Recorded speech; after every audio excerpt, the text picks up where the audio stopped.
उकाशा, तुम्हारी तलवार टूट गई है, जल्दी से किसी महफूज मकाम पे चले जाओ।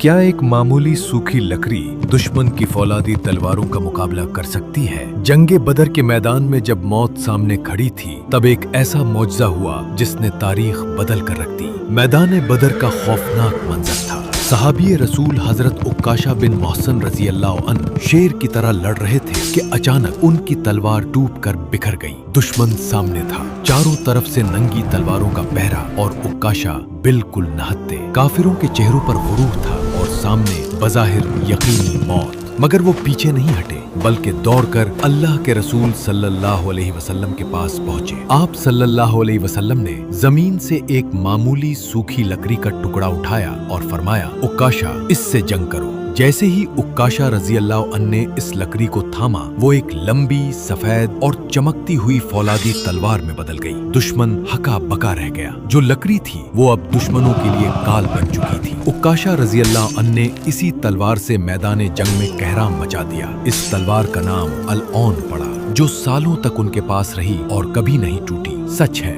जब अल्लाह साथ हो तो सूखी लकड़ी भी कायनात की सबसे ताकतवर तलवार बन जाती है। ये है ईमान की ताकत और अल्लाह पर भरोसा। सुभान अल्लाह।